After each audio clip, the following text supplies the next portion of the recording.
उपनिषद का दूसरा खंड और दूसरे खंड का 5वां श्लोक यानी 5वां मंत्र। और कल 5वें मंत्र में आपने सुना था कि जिन पर ब्रह्म परमात्मा में स्वर्ग, पृथ्वी तथा उनके बीच का संपूर्ण आकाश एवं समस्त प्राण और इंद्रियों के सहित मन बुद्धि रूप अंतःकरण सब के सब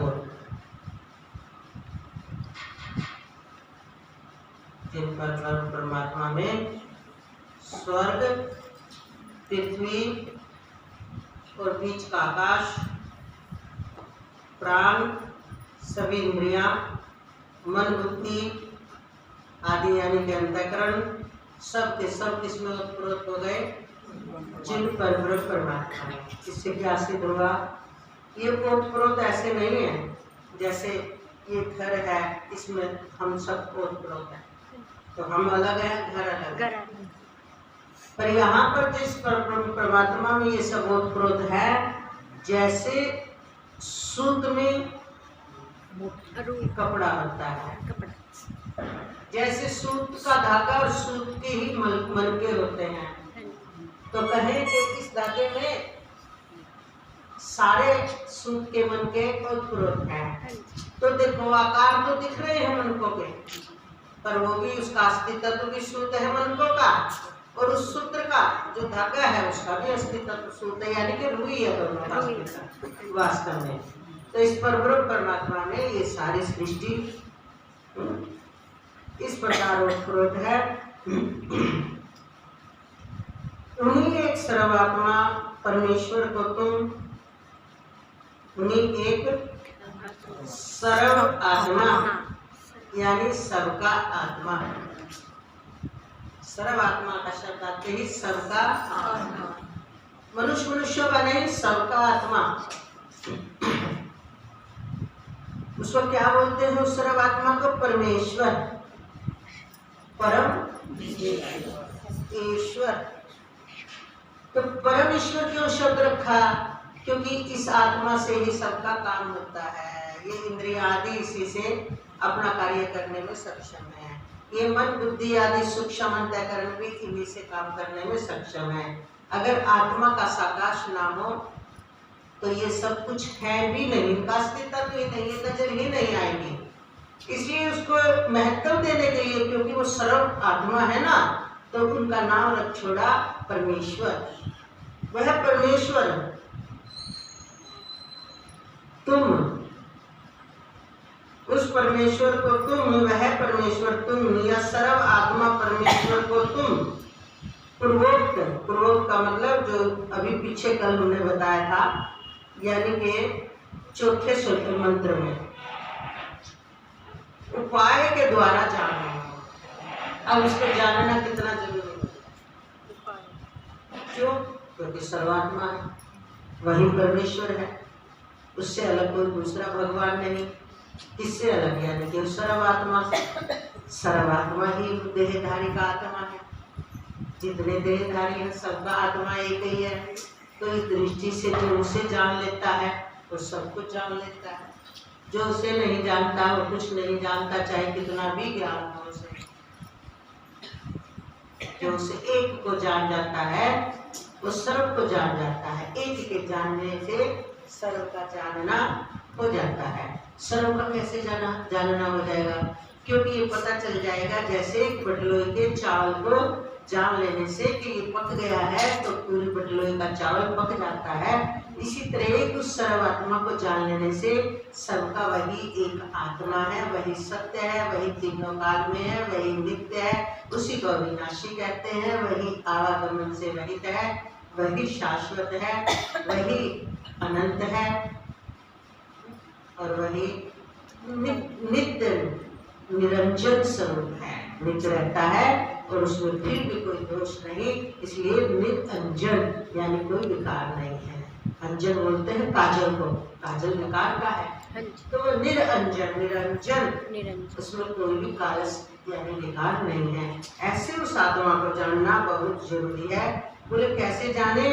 बोले पूर्वोक्त जो पीछे चौथे श्लोक में बताया गया है उस मंत्र के द्वारा। क्या बतलाया गया था? अभी जो हमने कल बताया था, जीवात्मा होगा ओम यानी प्रणव का जाप दीर्घ समय तक, लंबे समय तक अभ्यास करने से, यानी उसको क्या बना लो, मंत्र को, अपने अपने गुरु के मंत्र को क्या बना लो, उसको बना लो धनुष, और उस धनुष पर लक्ष्य हो हम स्वयं जीवात्मा। और जीवात्मा की लगन कैसी हो? बोले बड़ी तत्परता के साथ, प्रमाद रहित। हम भजन में तो बैठ जाते हैं घंटा भर, पर प्रमाद ही करते रहते हैं, यानी संसार का चिंतन। इसलिए तत्परता के साथ जीवात्मा की कैसी लगन हो, प्रमाद रहित। और कैसी लगन हो? जैसे कोई भी हमारा काम करने वाले मिस्त्री लोग पहले अपने हथियारों को चमकीला करते हैं, प्यारा करते हैं, बस वही तत्परता कि हमारा लक्ष्य परमात्मा हो। और सब काम तो सहज रूप में ना चाहोगे तब भी करने पड़ेंगे। कौन सा ऐसा काम है? देखो, भूख लगती है, आप थोड़ी लगाते हो भूख है, आप तो कितने मंत्र जाप कर लो, भूख लग जाए लगेगी थोड़ी। अब भूख लगती है, ना चाहते हुए भी आप उसे दोगे ना भोजन। अब नींद आती है, ना चाहते हुए भी सो जाते हो। प्यास लगती है, आप ना चाहते हुए भी पानी पी लेते हो। जब मलमूत्र की इच्छा होती है, सुबह में उठ के चल पड़ते हो। यह राग है मलमूत्र के वॉशरूम में जाने में भी आपका। राग कितनी देर लगते हो वहाँ? राग है नहीं, यह जरूरत पूर्ति है, जरूरत पूर्ति है। वहाँ बैठना चाहते हो? नहीं। बाद में चिंतन करते हो? नहीं। बताओ, उस कार्य को निपटा कर जरूरत फील हुई, भागे भागे गए, चाहे कितनी गहरी नींद तब भी जाओगे, आप तो गई। गए, निवृत्ति की, मतलब त्याग किया, उस काल में भी कोई चिंतन नहीं, और आ गए, फिर बिस्तर पे आके त्याग किया, कितना करके मैं त्याग कर आया। बस कह रहे हैं संसार को ऐसे ही यूज करो।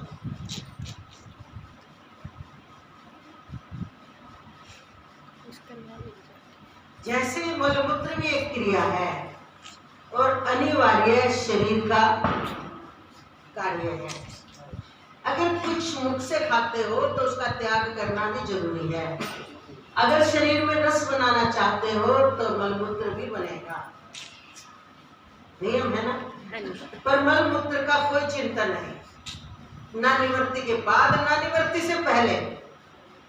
तुरंत जैसे आपको महसूस कराया गया, आपने अनुभव किया और आप उसका त्याग करिए। बोले इस जगत को इसी प्रकार से यूज करो। सुबह उठे हो, शरीर को नहलाना है, शौच आदि से निवृत्ति होना है। शरीर को नहलाते क्यों हो? क्यों नहलाते हो? ये क्रिया है, इसको नित्य कर्म में नहीं कह सकते मत नहलाओ। आप इसलिए नहलाते हो कि आपने अपने माइंड में डाल रखा है कि शरीर को नहलाने से शरीर साफ सुथरा रहता है, फ्रेश हो जाता है, रोमकूपों से उसके विकार निकल जाते हैं, रोमकूपों के जरिए पानी चला जाता है, बहुत सारी चीजें तो आपने अपने माइंड में रख छोड़ी है ना। तो क्या करते हो? उसी प्रतिक्रिया को करते हो कि नहीं करते? वही प्रतिक्रिया आप अपनाते हो। तो इसलिए क्या जरूरी हो गया? आपने क्या जरूरी रख छोड़ा माइंड में? हर रोज का स्नान आदि से निर्मित होकर फिर सोचते हो जो जगाए, आरती करे, 2 मिनट भगवान के सामने बैठे, भगवान से प्रेम करे, भगवान की पूजा करे। अब कुछ एक अपने जीवन में इस दिनचर्या को जोड़ते हैं, कुछ एक नहीं जोड़ते। तो अगर आवश्यक होती तो जोड़ते ना। जिन्होंने आवश्यक माना उन्होंने जोड़ दिया, जो कहते नहीं मेरे पास टाइम नहीं होता जोत बत्ती करने का, अरे मेरे पास तो नहाने का भी टाइम नहीं होता, मैं तो सीधा ही रसोई में घुसता हूँ उठते, बोले क्यों? बोले क्योंकि सबके टिफिन लगाने होते हैं, मुझे भूख लगी होती है। इसका मतलब भूख लगी उसकी निवृत्ति करना, उसकी पुष्टि करना, उसकी पूर्ति करना, ये नित्य होगा। लेकिन फिर भी आपने माइंड सेट किया कि नहीं, भूख लगी तो लगी, मैं और जल्दी उठूंगा, पर पहले शौच स्नान आदि से निवृत्त होकर भगवान का थोड़ी सी देर पूजा पाठ करके फिर ही मैं रसोई में घुसूंगा। तो वो आपकी दिनचर्या में हर रोज का रूटीन बन गया ना, बन गया ना।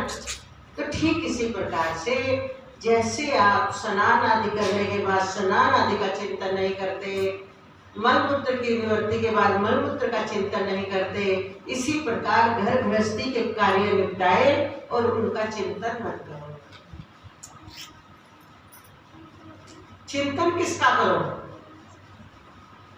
मंत्र का। ये है तत्परता, इसको बोलते हैं प्रमाद रहित। अगर आपके अंदर संसार का चिंतन होगा तो वो प्रमाद है, वो भजन में रुकावट है। आपका मन ही नहीं लगेगा भजन में, भजन में बैठोगे जरूर, चिंतन किसका होगा? और एक बात और बताएं, चिंतन हमेशा या तो राग का होता है या द्वेष का होता है, सामान्य स्थितियों का चिंतन नहीं होता।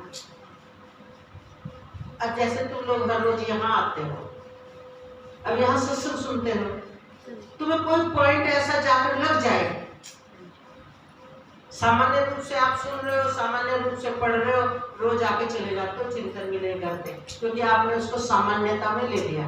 अगर कोई ऐसा पॉइंट आपको लग जाए तो वो रास्ते भर भी हो सकता सोचते जाओ ताकि मुझे याद रहे। फिर कोशिश करोगे मैं उस पर विचार कर लूं, और विचार नहीं करूंगा तो कम से कम कल गुरु जी से पूछ लूंगा, याद रखूं, लिख के छोड़। अगर कोई पॉइंट लग जाएगा तो वो आपकी क्या दिखा रही है? तत्परता। या आज ऐसा कुछ जाकर लगा कि उसकी इतनी तत्परता उसे नहीं भूल गया, इसका नाम है तत्परता। समझ आ गया? अब जो पॉइंट आपको लग गया उसकी तत्परता है कि ये क्या बोला, इस विषय में क्या विचार करना चाहिए, कहना क्या चाह रहे थे, इसका अर्थ क्या है।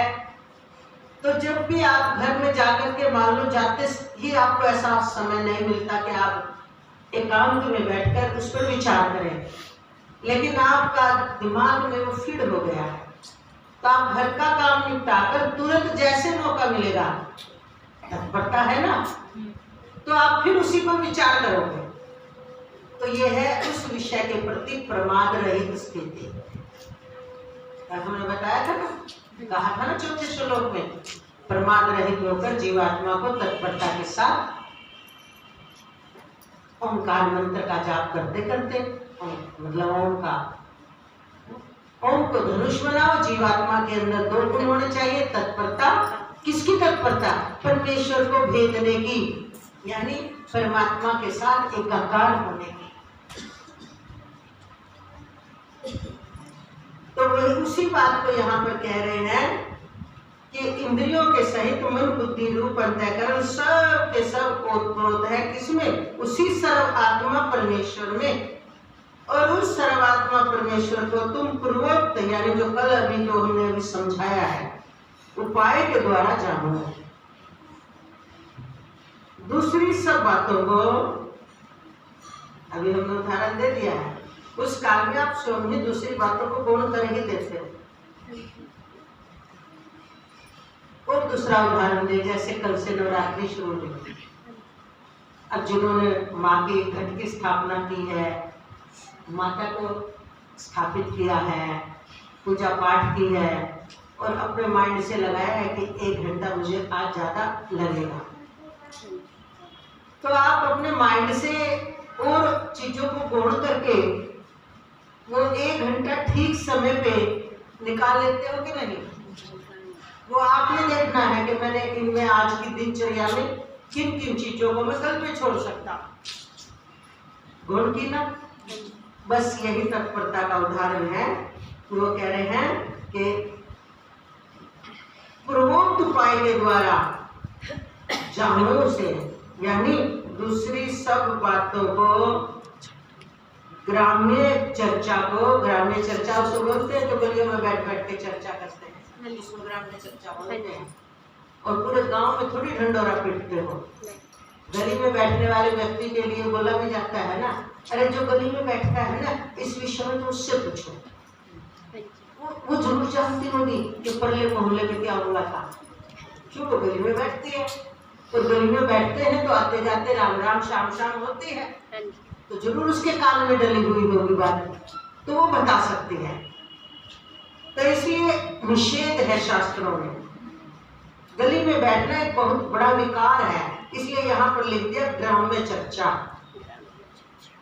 जो हमारे अंदर के परमात्मा की प्राप्ति के लक्ष्य को धुंधला भी करती है और पीछे भी धकेल देती है, ये आदत। इसलिए हमें इस आदत का बहुत जल्दी त्याग कर देना चाहिए अगर किसी को भी है। तो यहाँ पर लिख दिया कि ग्राम्य चर्चा, देखो उपनिषद में लिखा हुआ है। अब इसका मतलब ये आदतें लोगों में पुरानी रही हैं, और तत्परता दिखाने के लिए, परमात्मा की प्राप्ति में तत्परता दिखाने के लिए यहाँ पर निषेध कर दिया कि ग्राम्य चर्चा को सर्वथा छोड़ दो।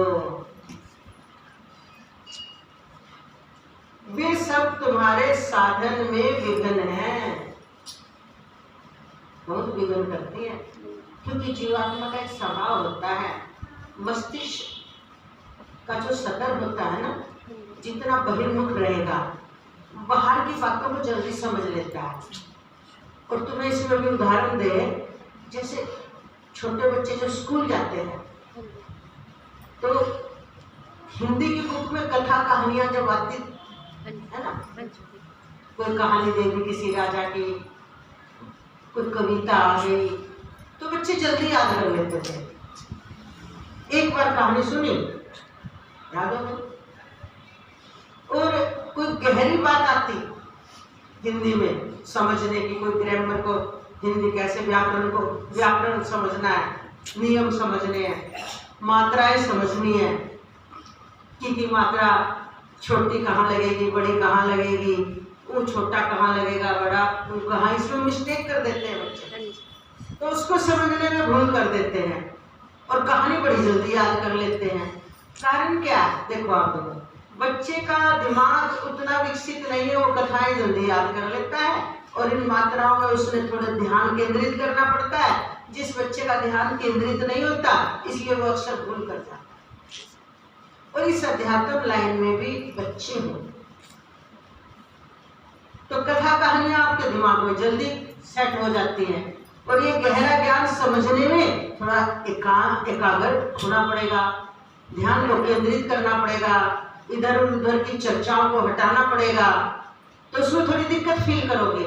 इसलिए यहाँ पर ग्रामीण चर्चाओं को निषेध किया, क्योंकि ये ग्रामीण कथाएं जहाँ जन्म लिया है, पिछले जन्मों से आए हैं, तो हमारे माइंड का सत्र ऊपर का है, तो ऐसी चर्चाओं को जल्दी कैच कर लेता है, नंबर 1। नंबर 2, ग्रामीण कथाएं सबकी अपनी अपनी गृहस्थी की हैं, और गृहस्थी में हम सब रह गए हैं, और जब हम सब गृहस्थी में रहते हैं थोड़ा थोड़ा डिफरेंस होगा, बाकी सबकी कथाएं एक जैसी है तो है। और जब सबकी कथाएं एक जैसी हैं तो माइंड जब उनसे गुजरता है तो माइंड का अभ्यास है, इसलिए वो जल्दी पकड़ लेता है। अध्यात्म की कथा, गहरी कथा किसके घर में होती है बताओ आप? इसलिए वो कार्य माइंड को मुश्किल लगता है। ये अध्यात्म की कथा तो अगर सत्संग में भी ब्रह्मनिष्ठ संतों के यहाँ जाते हो तो मिलती है, और नहीं तो आप जाओगे, अरे 2 माला जाप कर आएंगे, कथा सुन आएंगे, भागवत की कथा सुन आएंगे, रामायण जी सुन आएंगे, 2 श्लोक गीता जी के सुन आएंगे, 2-4-10 माला फेर आएंगे, ये भी आपको मुश्किल काम नहीं लगता, आसान लगता है। पर हकीकत क्या है कि मैं कौन हूँ, कहाँ से आया हूँ, मेरा अस्तित्व तो क्या है? अब इसको जानने के लिए एक बार दिमाग पीछे रखता है, दीवार खड़ी कर देता है कि मुझे नहीं समझ में आ रही है क्या बता रहे हो, इसलिए मैं सत्संग में नहीं जाती। क्यों? समझ तो जाती हूँ, क्या फायदा बहन, कुछ पल्ले नहीं पड़ता, टाइम भी क्यों वेस्ट करो। अच्छा, सत्संग सुनना तुम्हें टाइम वेस्ट लगता है। अब उनसे हम पूछें तुम्हें सत्संग में आने में टाइम वेस्ट लगा, चलो तुम्हें समझ नहीं आया, पर हम पूछते हैं उन 1.5 घंटे में आप कौन सा टाइम यूज करोगे घर में बैठ के? वो 1.5 घंटा अगर आपको सत्संग में समझ नहीं आ रही तो उस 1.5 घंटे में क्या करोगे? बोले सो लेंगे, थोड़ी देर बैठ लेंगे, थोड़ी देर टीवी देख लेंगे या थोड़ी देर फोन पे बात कर लेंगे, समय पास हो जाएगा। देखो जरा, टाइम वेस्ट वो था या सत्संग सुनना? चाहे आपको एक अक्षर भी समझ नहीं आया, पर आपके दिमाग ने, आपकी बुद्धि ने उस बात को पकड़ रखा है ना कि बुद्धि भेद दिखाती है, बुद्धि का कार्य ही ये है। तो बुद्धि भेद दिखा रही है, बुद्धि मन को आज्ञा दे रही है कि बोले हाँ हमारा थोड़ी देर सो लेते हैं, किसी से बात कर लेते हैं तो हमारा टाइम पास हो जाता है, पता भी नहीं चलता 1.5 घंटा कहाँ गया। और सत्संग में तो बिल्कुल दिमाग की नसें भी खिंच जाती है शुरू में, और दर्द भी करने लगता है, बोर भी होने लगता है। हमें तो 1.5 घंटा 1.5 दिन जैसा लगता है। क्यों लगा भाई? क्योंकि आपका मन वो सुनने के लिए तैयार नहीं। मन ने सुनना है या कानों ने सुनना है? कान तो न्यूट्रल है, मन ने सुनना है। तो मन सुनकर क्या करेगा? मन बुद्धि पर पहुंचाएगा, बुद्धि सुनकर क्या करेगी? जीवात्मा के पास पहुंचाएगी। और जीवात्मा तो वैसे देखा जाए तो पहले ही विद्यमान है वहां, तो जीवात्मा ही नहीं सुनना चाहता। क्यों? जबकि जीवात्मा तो अविनाशी है, चेतन है, ज्ञान स्वरूप है, वो क्यों नहीं सुनना चाहता? क्योंकि उसने अपने ज्ञान के विकास को रोक रखा है। उसने अपने ज्ञान को विषयों में मिला करके धुंधला किया हुआ है। उसको ज्ञान तो है पर क्लियर नहीं है, साफ ज्ञान नहीं है। उसका ज्ञान धुंधला हो चुका है विषयों में मिलकर। जैसे जल तो है गंगा जल, पर एक मुट्ठी अगर तुम उसमें रेत डाल दोगे तो वो क्लियर नहीं दिख रहा, और एक मुट्ठी अगर कीचड़ डाल दिया, रेत तो फिर भी बैठ जाएगा। रेत तो डालकर अगर आप थोड़ी देर बर्तन पात्र में रख दोगे वो नीचे बैठ जाएगा, पर एक मुट्ठी कीचड़ डाल दोगे वो बैठेगा? थोड़ा नितर भी गया, फिर अगर उसका आपने पान कर लिया, उसको ले लिया, पी लिया, तो वो इन्फेक्शन भी करेगा ना। ध्यान देना इसी तरह। एक तो हमारा जीवात्मा जो इन विषयों में मिल रहा है, जरूरी कार्यों में मिला हुआ है, जरूरी ड्यूटी है, गृहस्थ की जरूरी ड्यूटियां है, उनके बिना जीवन नहीं चल सकता। वो है रेत के समान कि जब आप ड्यूटी पूरी करके थोड़ी देर एकांत में बैठोगे, चाहे विचार करें, चाहे ध्यान करें, चाहे गुरु उपदेश पर चले, चाहे गीता जी का अध्याय करें, अध्ययन करें, उस पर विचार करें, तो वो जो घर गृहस्थी का काम आपने मेन ड्यूटी निभाई थी वो उस रेत के समान है। वो चिंतन नहीं कराएगी, वो शांत बैठ जाएगा। लेकिन उसी गृहस्थी में जो आपने अपने इस जीव आत्मा ने इन विषयों में राग द्वेष, मैं मेरा, मोह ममता, दूसरे की निंदा, बैठ करके दूसरे की चर्चाएं करना, इस प्रकार का कीचड़ डाल रखा है। ये कीचड़ है, जबकि हमारा कोई रोल नहीं है। हमारा रोल अपनी गृहस्थी का पालन करना है, अनिवार्य है, करना भी चाहिए। लेकिन इसमें दुनिया की खबर रखना, दुनिया की चर्चा करना, बेकार की चर्चाएं करना, बेकार की बैठकर फोनों पे बात करना, 2-4 बातें इधर उधर की करना, 2-4 इधर उधर की सुनना, सुन करके फिर उस कथा को आगे बढ़ाना। आज मैंने उससे फोन किया था, वो ऐसा कह रही थी, आपने कथा को क्या कर दिया? उसकी गति को बढ़ा दिया। तो ये कीचड़ है। अब ये कीचड़ जब आप भजन में बैठोगे, स्वाध्याय करोगे, सत्संग में भी अगर आए हुए हो, तो वो कीचड़ का इन्फेक्शन आपको है, सुनने नहीं देगा। वो आपकी वासनाएं जो आपने अपने अंदर डाल ली है संसार की, इन्हीं का नाम वासना है। वासना का मतलब वास करने लग गई है वो चर्चाएं, अब वो आपका इंटरेस्ट पैदा नहीं कर रखा। लेकिन फिर भी जो आपका अवचेतन मन है, जिसे आत्मा बोलते हैं, वो पूरा सुन रहा है, पूरा अंदर जा रहा है। जैसे इसका भी अगर आपको व्यवहारिक उदाहरण दें हम, आप किसी सहेली से राम राम करना शुरू कर दो, कोई जान पहचान नहीं है, हर रोज जा रहे हो राम राम राम राम, आ जाओ 2 मिनट बैठ जा, जल्दी जल्दी आती है, नहीं अरे नहीं बात बैठना नहीं है, अरे कोई बात नहीं, नहीं नहीं घर में काम लेट हो जाता है, अरे कोई बात नहीं, नहीं चलता रहेगा, जीवेंगे तब तक काम तो चलेगा। अब उसने आपको पॉइंट दे दिया, क्योंकि ये गृहस्थी के 2-4 पॉइंट ऐसे हैं ठीक मौके पर आपको बहकाने के लिए, आपको अपना बनाने के लिए फेंक दिए जाते हैं। घर में काम के लिए चलता रहेगा, बोल बता सब। अब आप कुछ बताने लगे, अब विचार करने लगे क्या क्या बताना है, पूरी घर की चर्चा तो नहीं बताऊंगी, नहीं है। अब धीरे धीरे आप देखो, इस मनसा से ना तो आप रुके थे, ना आपका कोई इरादा था, पर राम राम से राम राम तक ही रहता तो बढ़िया, तो कोई विकार नहीं आता। अब वहां से आगे बढ़ गया, गति हो गई ना। अब 2 मिनट खड़े होने लगे, फिर 5 मिनट खड़े होने लगे, अब 10 मिनट खड़े होने लगे। अब आपकी जान पहचान बढ़ गई, अब वो आपको 2 बातें अपने घर की सुनाने लगी, अब आप एक बताने लगे। अब कोई दिक्कत आपके घर में आई, अब आपने भी शेयर करना शुरू किया, तो आप करना भी नहीं चाहते थे और प्रवेश कर गए कि नहीं कर गए। आपके अवचेतन मन ने इस ग्रामीण चर्चा को भी अंदर में पकड़ा के नहीं पकड़ा। शुरू में आपका कोई इरादा नहीं था, खाम भैया इसकी ये बातें करने की आदत है, मैं नहीं खड़ी होंगी, आपका तो निर्णय था, पर वो निर्णय पक्का नहीं रहा। और वो पक्का निर्णय न रहने के कारण धीरे धीरे उसका प्रभाव आना शुरू हुआ, और उस प्रभाव का क्या फल हुआ, आपके जो अवचेतन मन में था, वो अवचेतन मन में अब मन में आ गया। अब मन में आकर के वो आपके इंद्रियों में व्याप्त हो गया, और अब इंद्रियों में व्याप्त होकर के आपके अंदर इंटरेस्ट पैदा कर दिया। अब हमको देर भी नहीं लगती है, फिर भी आप 10-15 मिनट लगा देते हैं, और किसी दिन तो लड़के आए उधर से, फिर तो आप आधा घंटा भी लगा देते हैं। अब क्या हो गया ये? तो ये संसार ऐसे बांध लेता है।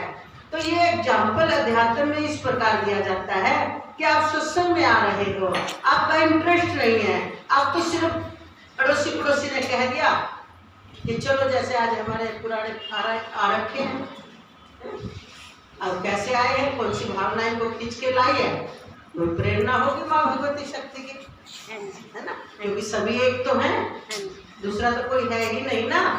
अब अंदर में प्रेरणा हो तो चल पड़ता है व्यक्ति। तो ऐसे ही आप आ गए हो, अरे उन्होंने कहा था मैं एक दिन चली गई, पर मेरे बस का नहीं है, कुछ समझ तो आया ही नहीं, मैं तो बैठी रही, हाँ यूं भी करती रही, गर्दन भी हिलाया, पर पल्ले कुछ नहीं पड़ा। पर अगर आप आते रहे 2-4-6 महीने में क्या देखते हो, अब तो है ना सत्संग का टाइम होते ही ऐसे लगता है यहाँ भी क्या करेगी, चल पहले यहाँ से शुरुआत हो। समझ मुझे कुछ नहीं आता, पर वहां बैठकर मुझे शांति मिलती है, मुझे हल्कापन होता है, अब मेरा मन प्रसन्न होता है। ये 2-3 रिजल्ट मिलने लगे ना। वैसे तो आते नहीं, 6 महीना बहुत होता है, लगातार हाजिरी कोई दे दे तो 6 महीने में मिनिमम रूप से ये 3 घटना तो अवश्य घटती है कि उस समय बिल्कुल टाइम पे हुड़क मारना, बिल्कुल टाइम पे हुड़क मारना, फिर वहां बैठकर एक हल्कापन शांति सी फील करना, और मन भी उस काल में प्रसन्न रहना। अब आप उस मन की प्रसन्नता के लिए आने लगे, फिर आप कहते हो गुरुजी हमें तो कुछ समझ तो आता नहीं, पर हमें अच्छा लगता है। अब गुरुजी ने तो नहीं कोई जादू कर दिया, ये गुरुजी का जादू नहीं है, इसी का नाम परमात्मा का जादू है। ये परमात्मा जब उनको मधुसूदन कहा है कि वो मधु की तरह है, जिधर से भी उसे गलती से भी टच कर दिया ना, जैसे विष गलती से भी टच हो गया तो वो मारेगा, ऐसे ये परमात्मा का प्रेम ऐसा है, आप गलती से भी कहीं जाकर बैठ गए तो धीरे धीरे ये अंदर में आपके उसका महत्व किसी भी रूप में पैदा कर देगा। तो शुरू में तो उसने यही महत्व को शुरू कर दिया कि मन लगने लग गया, अच्छा लगता है, समझ कुछ नहीं आता, तो गहरा बहुत बोलते हैं। अब धीरे धीरे आपको पता भी नहीं चला, और साल 1.5 साल 6 महीने में आप देखते हो नहीं ऐसी बात नहीं है, मुझे समझ भी आ रही है। देखो ये बात कल बताई थी, आज ही घर में चर्चा चल रही थी तो मैंने उसका उत्तर दे दिया। अब मेरे तो दिमाग में तो कुछ था नहीं, पर ठीक मौके पे याद आ गया। देखो आपके अवचेतन मन का प्रभाव आपके दिनचर्या में प्रवेश कर चुका है वो ज्ञान, वो भक्ति, वो परमात्मा का रस। अब आपका सारा ही इंद्रियों का समुदाय बदलने लगा है। अब आपके मन की सोच कुछ और हो गई है, आपकी बुद्धि का निर्णय कुछ और हो गया है। अब आपका अहंकार भी ढीला पड़ने लग गया है और आपकी ये ज्ञान इंद्री, कर्म इंद्री सब मिल करके अब अच्छे कार्य में लग गई है। अब वो जो ग्रामीण चर्चा का इंटरेस्ट था, आपको पता भी नहीं चला, आपने कोई संकल्प भी नहीं लिया। अब उससे अपने आप ही मन। अब ये बताओ कि ये प्रैक्टिकल अनुभव सबका है कि नहीं है? इसीलिए हमारे महापुरुषों ने कहा कि जैसे किसी व्यक्ति को ठंड लगी है, उसे कुछ नहीं करना, बस सूर्य देव के सामने जाकर बैठना। ना तुमने ये बोलना कि हे सूर्य देव मेरी ठंड उतार दो, मुझमें गर्मी डाल दो। सूर्य का सहज ही ये धर्म है कि जो सूर्य के सामने बैठेगा उसको गर्मी मिलेगी मिलेगी। इसी तरह बिल्कुल ठीक सत्संग का ये प्रभाव है, भगवत भाव का ये प्रभाव है। जहाँ सत्संग होता है, जहाँ भजन होता है, जहाँ राम नाम की चर्चा होती है, उस स्थान पर बैठने से आपके हृदय में धीरे धीरे सतोगुण बढ़ने लगता है। इसलिए हमें सत्संग में आलस नहीं करना चाहिए। नींद आ रही है तो कोई बात नहीं, तुमको आलस बहुत चढ़ता है, मुँह धो आओ, आधा कप चाय पियो जिनको चाय की आदत है, और नहीं तो थोड़ी सी एक्सरसाइज कर आओ। एक्सरसाइज करने से भी आलस खत्म हो जाता है। 5-7 मिनट जोर जोर से दौड़ लो, कुछ भी करो आलस को भगाने का। अगर आपका निश्चय पक्का हो गया है, पर निश्चय पक्का कब होएगा? पहले आपको जब जो मीठा मीठा रस आना शुरू हुआ है, उस रस को पीने के लिए आपके अंदर कुछ तत्परता जगेगी, इसलिए यहाँ पर तत्परता का नाम लिया है। अब आगे बढ़ते हैं कि ये ग्रामीण चर्चा सब साधन में विघ्न है, अतः उनसे सर्वथा विरक्त हो जाना चाहिए। सर्वथा सर्वथा का मतलब सर्व प्रकार की चर्चाओं। विरक्त का मतलब बिल्कुल खाली कर दो अपने को, किसी भी चर्चा में इंटरेस्ट नहीं रखना। अगर तुम ये कहते हो कि बहुत कम तो कर दी पर पूरी नहीं छोड़ी है, वो जो आपने कम किया है ना, वो ही अपना प्रभाव छोड़ देंगे अंदर में, वो ही रस नहीं पैदा होने देंगे। इसलिए यहाँ पर बोल दिया है कि सर्वथा विरक्त होकर साधन में तत्पर हो जाओ। बहुत जल्दी गुजरना है, बहुत जल्दी, ये हो ही नहीं सकता रिजल्ट। बोले यही अमृत का सेतु है। सेतु माने पुल, अमृत प्राप्त करने का पुल है ये। ऊपर तो चलना पड़ेगा ना।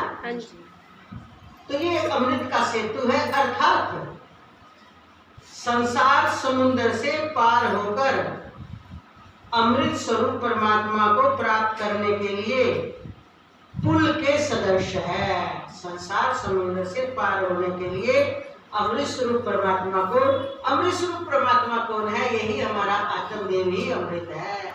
अमृत किसे कहते हैं? जो कभी मरे ना, तीनों काल में जो रहे वही अमृत है। सहज सुख जिसमें है वही अमृत है, सहज आनंद जिसमें है वही अमृत है। जिसे किसी दूसरे के सुख की जरूरत नहीं वही अमृत है। जिसे किसी से दूसरे से आनंद ना चाहिए वही असली आनंद है। ये सब सहज आत्मा में उपलब्ध है, इसलिए आत्मा को ही सच्चिद आनंद बोलते हैं। आत्मा ही सहज सुख स्वरूप है, तो इसलिए उसको कहा ये अमृत रूप परमात्मा को प्राप्त करने के लिए पुल के सदृश है। उन्हें परमेश्वर के स्वरूप का वर्णन करते हुए उनकी प्राप्ति का साधन बताते हैं। अरायुरथनामो संहिता यत्र नाड्यस्य येषु न दृश्यते बहुधा जायमानयोमितये ध्यायत आत्मानं स्वस्तिवः प्राये तं स पश्चात्। जिस प्रकार रथ के पहिए के केंद्र में अरे लगे होते हैं, उसी प्रकार शरीर की समस्त नाड़ियां जिस हृदय देश में एकत्रित स्थित है, उसी हृदय में नाना रूप से प्रकट होने वाले परब्रह्म परमात्मा अंतर्यामी रूप से रहते हैं। इन सबके आत्मा पुरुषोत्तम का ओम यानी इस नाम के उच्चारण के साथ साथ निरंतर ध्यान करते रहो। इस प्रकार परमात्मा के ओम इस नाम का जप और उसके अर्थ, ओम का अर्थ क्या है साथ ही बता रहे हैं, अर्थभूत परमात्मा का ध्यान करते रहने से तुम उन परमात्मा को प्राप्त करने में समर्थ हो जाओगे जो अज्ञान रूप अंधकार से सर्वथा अतीत है, संसार समुद्र के दूसरे पार है, तुम्हारा कल्याण हो। इस प्रकार आचार्य उपयुक्त विधि से साधन करने वाले शिष्यों को आशीर्वाद देते हैं। अब हम इसे बोलने जा रहे हैं, अब समय है बोलने।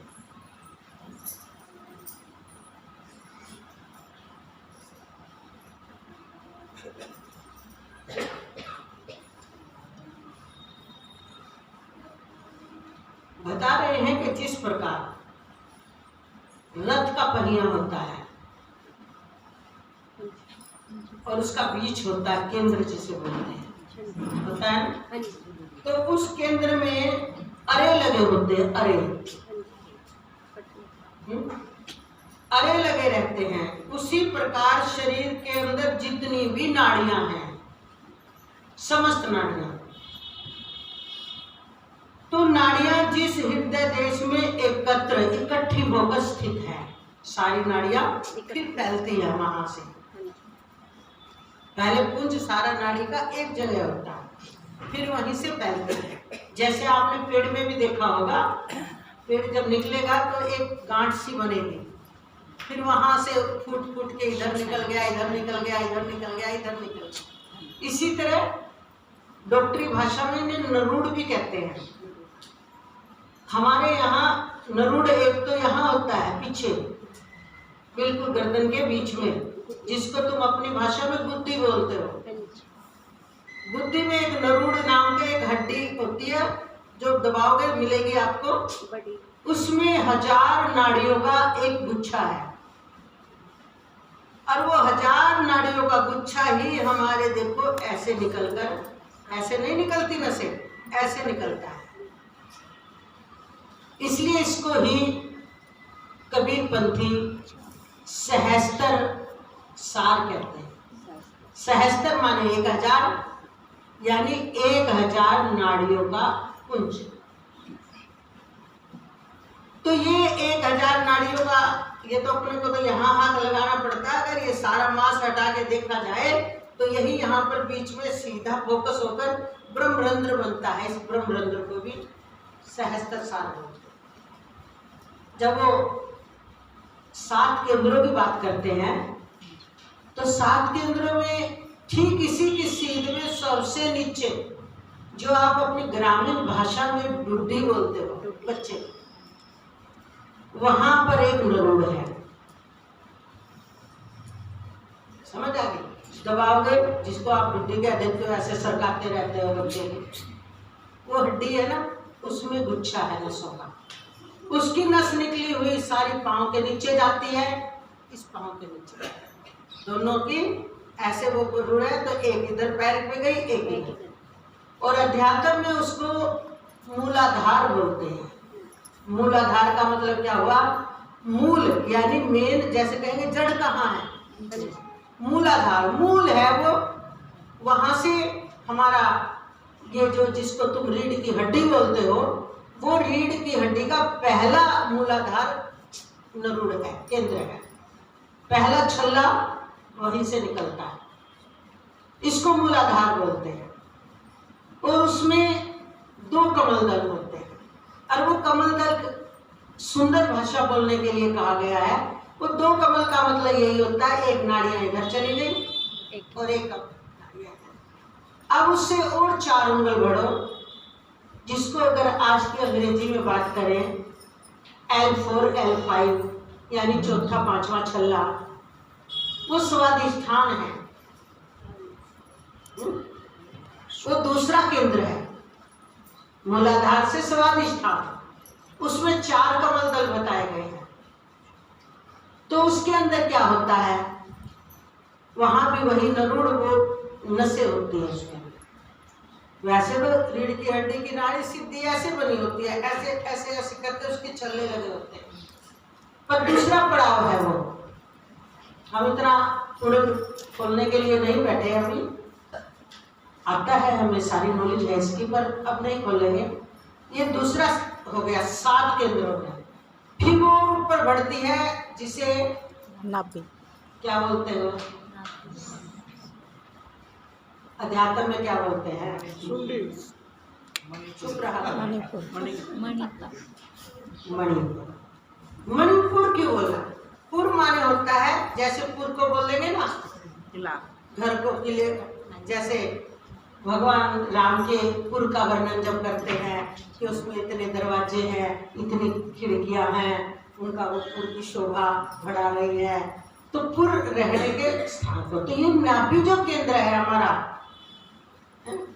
जिसको मणिपुर बोलते हैं, मणि देखो, तो वो जब हमारा वो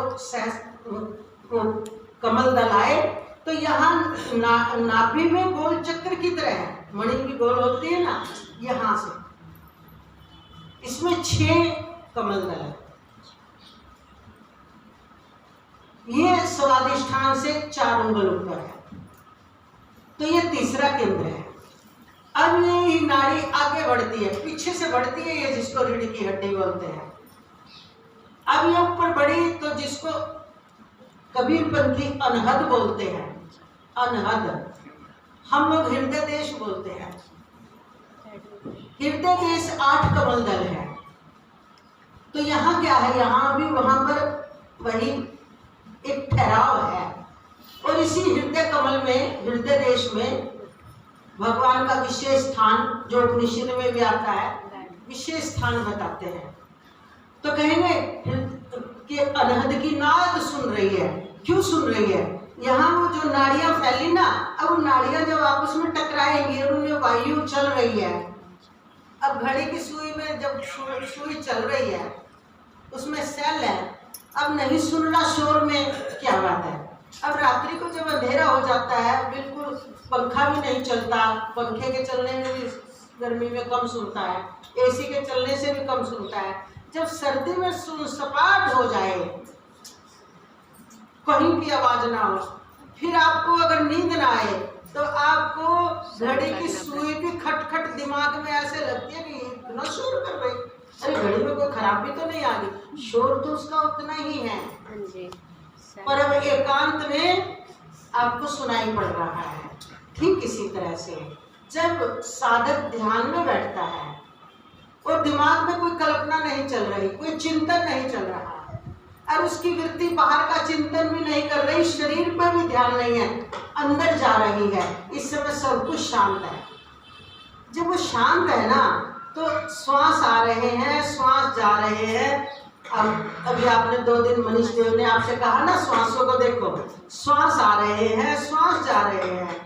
उनको देखने के लिए क्यों कहा? ताकि आपका बाहर से बिल्कुल ध्यान हट जाए। अब श्वासों को आने और जाने को भी पकड़ने की वृत्ति आपकी इतनी सूक्ष्म हो गई है, तो और थोड़ी गहरी चली गई, तो आप उन श्वासों को आते हुए को, जाते हुए को देख रहे हो, और थोड़ी गहरी चली गई। तो श्वास जब आ रहे हैं, जा रहे हैं, वायु का प्रवेश है, श्वास का आना, प्राण लेना, वायु जा रही है ना, प्राण का छोड़ना, वायु आ रही है ना, तो आपको उनके आने और जाने की गड़गड़ाहट सुन रही है सुई की तरह।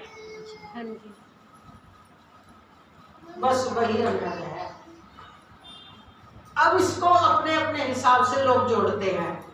अब हम वेदांती हैं, तो हम ये कहेंगे जब श्वास लो तो सो की आवाज सुनो, सो बोलो, और जब श्वास वापस आए हम बोलो कि जब श्वास आए अंदर को जावे, सोहम नाम जपो सजनी, जब श्वास बाहर को आए हम बोलो, सो हम, सो देखो यूं नहीं करना, देखो सो हम, सो हम, यानी श्वास अंदर जा रही है सो, श्वास बाहर आई है हम, सो हम।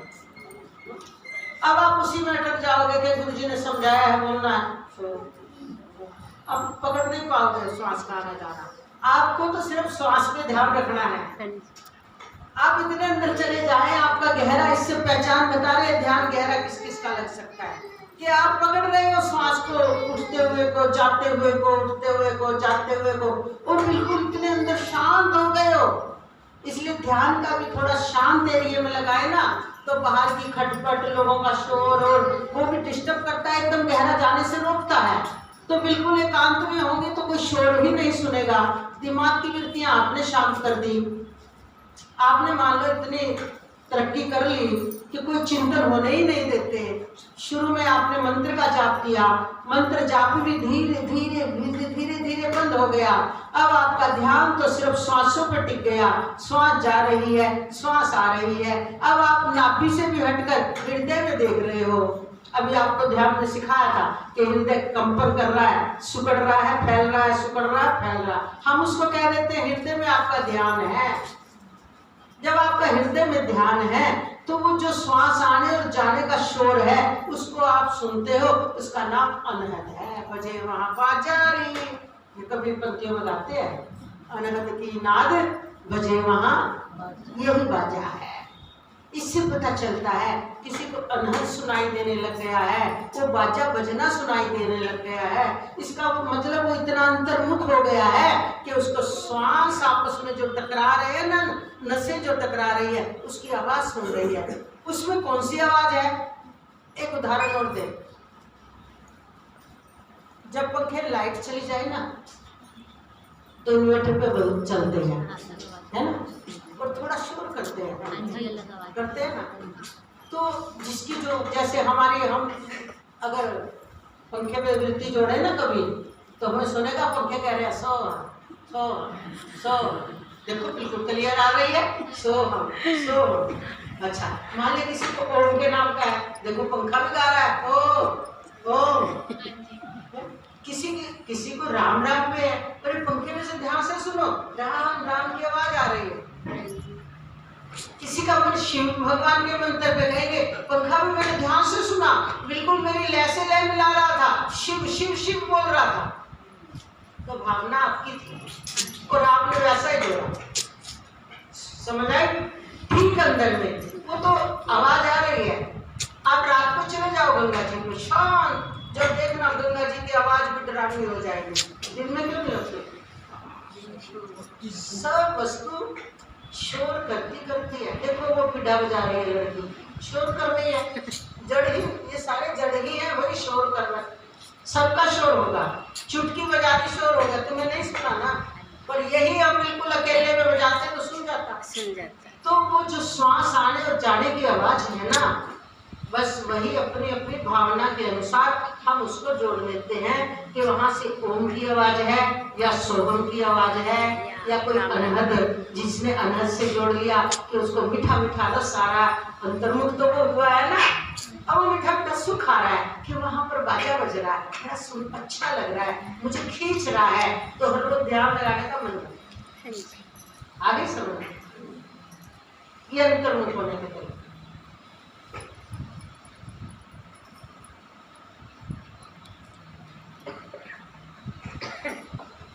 जो हमारे संत लोग यहाँ से, वो माता बोल रही थी ना कि कई बार तो यहाँ धड़कता है नाभि चक्र में। जब नाभि चक्र में है तो सारे में चल रहा है। अब हम क्या बोलते हैं, अब अनहद तक पहुंच गए हो, अब वो चल के आता है यहाँ विशुद्ध चक्र में, चौथा पड़ा विशुद्ध चक्र में। जिसकी चेतना ध्यान लगाते समय विशुद्ध चक्र में फिर ठहर जाती है, तो विशुद्ध चक्र में शिव शक्ति का वास है।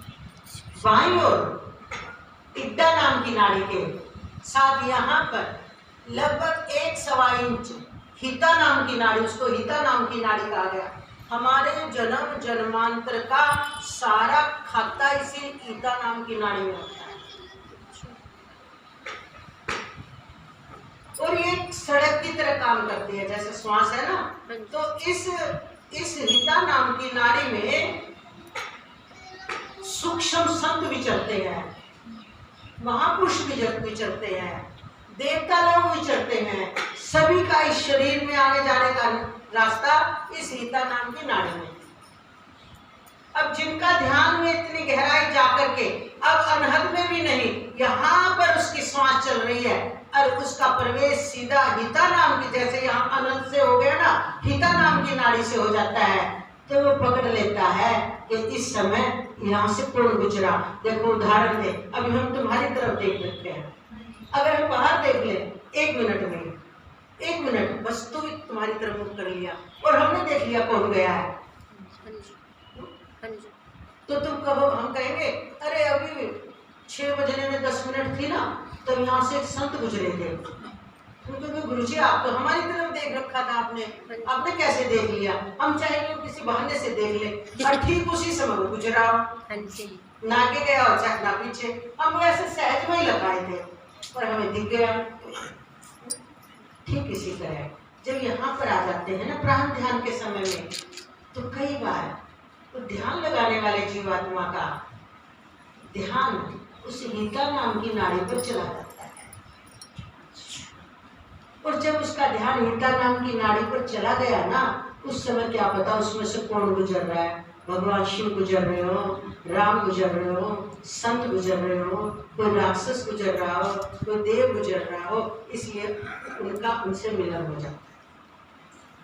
तब वो हिता नाम की नाड़ी पे वार्तालाप भी करना चाहे, ज्यादा देर ठहराव कर ले भी बात करें, इससे क्या कर रहे हो यहाँ, वो सोच सकते हैं। ये है विशुद्ध चक्र, चौथा पड़ाव। अब 5वां पड़ाव है आज्ञा चक्र। हाँ, मूलाधार, स्वाधिष्ठान और मणिपुर, अनहद और विशुद्ध चक्र, ये छठा है आज्ञा चक्र। ये एक कमल दल होता है, एक कमल दल, ये गुरुकुटी के बीच में त्रिकुटी होती है। हमने तो इसके साक्षात दर्शन किए हुए हैं, इस आकार में होती है। और देखो पुष्टि कैसे हुई, हमने तो आज से 28 साल पहले दर्शन किए थे काठमांडू में। हमने कागज पे लिख के भी इसका नक्शा खींच के भी रख लिया था। तब तो हम रहते ज्यादा ध्यान में थे 28-30 साल पहले। तो इन्होंने मनीष देव ने वही वर्णन कर दिया कि सुषमना, पिंगला और इड्डा, बाई नाड़ी इड्डा, दाई नाड़ी सुषमना, बीच की नाड़ी सुषमना और ये पिंगला, ये सूर्य नाड़ी, ये चंद्र नाड़ी और ये चेतन नाड़ी, 3 होगी ना। तो बोले देखो नीचे से तो ये अलग अलग ऐसे सीधी चलती है, ये सूर्य नाड़ी है, इसी से हमारा लीवर चलता है, यही प्राण शक्ति है। इसलिए भोजन के बाद हमें बाएं करवट सोना चाहिए, कुछ देर लेटना चाहिए। क्यों? क्योंकि जिस हाथ साइड लेटोगे ना आप, उधर का श्वास आना बंद हो जाता है, नथुना बंद हो जाएगा। देख लो चेक करके, ये स्वर ज्ञान है। तो उससे विपरीत चलेगा। तो जब ये नथुना हमारा चलेगा दाएं साइड का, तो इसका मतलब हमारी गर्म वायु चल रही है और हमने भोजन किया है, तो हमारा लीवर अच्छे से काम कर रखा है, पूरा अच्छे से कर रहा है, तो वो आपके भोजन को जल्दी हजम कर लेगा। आपने भोजन किया और दाएं हाथ करके सो गए, तो ठंडी चीज तो जमाई देती है चीज को, तो वो भोजन फिर यहाँ पड़ा पड़ा सड़ेगा। इसलिए हमें कम से कम भोजन करने के 38 मिनट तक तो सोना ही नहीं चाहिए। 38 मिनट के बाद सोते हैं तब भी हम बाईं करवट आराम करें। बाईं करवट आराम करने से वो सारा भोजन हमारा, वो सूर्य नाम की नाड़ी पूरा उसको आंत में पहुंचाते। लॉजिक बताया, यही वैज्ञानिक मानते हैं, यही अध्यात्म मानता है, यही सब डॉक्टर मानते हैं। तो ये नाड़ी हो गई तीनों। तो उन्होंने बताया था अब जो हमारे दाई सूर्य नाड़ी है, यहाँ निकलती है ना ये तीनों एक होकर, बोले यहाँ ये अपनी जो दाई तरफ है सूर्य नाड़ी वो बाई हो जाती है और बाई जो है वो दाई हो जाती है। यहाँ पॉइंट पर अपना वो बदल लेती है। यही तो देखा था हमने। अरे ये ऐसे जैसे इंग्लिश में एंड नहीं लिखते हम, इंग्लिश में यू करके यू, तो देखा था बीच में वो पॉइंट जिसको तुम बिंदी का बिल्कुल बीच का निशान कर कहते हो, क्यों बदल लेती है? क्योंकि ये स्थान जो है ये लंबा ने ऐसे नहीं है, ऐसे, यही तीसरा ज्ञान नेत्र है। उन्होंने तो अपना रास्ता बदल लिया, यहाँ पर एंड की तरह वो बनाकर, इसको त्रिकुट बोलते हैं। अब यहाँ पर है शिव नेत्र कह दो, उसे ज्ञान नेत्र कह दो, उसे विचार नेत्र कह दो। आप अपनी अपनी साधना, अपने अपने उसके हिसाब से उसको कुछ भी नाम दे सकते हो। विचार नेत्र भी कह सकते हो। जब तक विचार नेत्र नहीं खुलता तब तक आप सुनी सुनाई बातें बोलते रहोगे, विचार आपकी तरफ से कोई आएगा नहीं गहरा। इसलिए इसको विचार नेत्र भी कहना ठीक है, इसे ज्ञान नेत्र भी कहना ठीक है कि जब उस काल में आप गहरे होगे, अगर आपका ज्ञान नेत्र थोड़ा भी खुल गया तो आपको सही सही समझ आएगी। और जब तक ये ज्ञान नेत्र बंद रहता है, यानी विचार नेत्र बंद रहता है, तो तब तक व्यक्ति को ये संसार का जितना सुना रहे हैं सामान्य ज्ञान होता है, बुद्धि वाला। ये ज्ञान नेत्र वाला अध्यात्म ज्ञान ठहरेगा नहीं, ये पहचान है। तो ये ज्ञान नेत्र हो गया, ऐसे नहीं होता वो नेत्र, ऐसे ही होता है सीधा यूं। और ये फिर नाड़ी हमारी रास्ता बदल गई, सूर्य नाड़ी इधर को चली गई और हमारी चंद्र नाड़ी इधर को चली गई, सुषुम्ना नाड़ी बीच में है, वहां पर उसका ज्ञान नेत्र का पड़ाव। तो इसको छठा, इसलिए इसको एक कमल दल बोला। एक कमल का दल मतलब एक यहाँ पर रहती है, वो तो बदल गई रास्ता। फिर उसके ऊपर सीधा यहाँ सहस्त्र सार है, सहस्त्र सार, इसी का फोकस सीधा यहाँ होता है। इसी को 1000 नाड़ियों का पुंज बोलते हैं, जो पूरे उसमें फैला हुआ है। और इसी को हमारे कबीरपंथी बंकनाल, ये रास्ता बदला है ना, बंकनाल, बंकनाल में अनेक प्रकार के बोले दर्शन दिखते हैं। फिर बंकनाल से सहस्त्र सार, एक ही बात है, किसी भी युक्ति से आप अध्यात्म में उतर जाए, बाद में मिलान एक ही सब। ये हमारे अधकचरे ज्ञान वालों ने डिफरेंस दिखा दिए। उनको पूरी नॉलेज है नहीं, पढ़ करके सुन करके किताबों के अर्थ गलत निकाल के शास्त्रों के अर्थ गलत करने लग जाते हैं। तो यही सहस्त्र सार यानी 1000 नशों का पुंज, यही पूरी सृष्टि की 1000 कलाएं हैं, 1000 शक्तियां हैं, जो कि पृथ्वी पर जब इनकी शक्ति पड़ती है तो 16 शक्तियां होती हैं। 16 शक्ति पूर्ण सिर्फ भगवान श्री कृष्ण है। भगवान राम भी 12 कलायुक्त थे, आम मानव 5 और 7, 5.5 कलायुक्त है। जिनका ये ज्ञान नेत्र खुल जाता है उनकी 6, 7, 8, 9 मैक्सिमम 10 तक खुल सकती है। ये है सारा विज्ञान। तुलसी सतगुरु हे भगवान।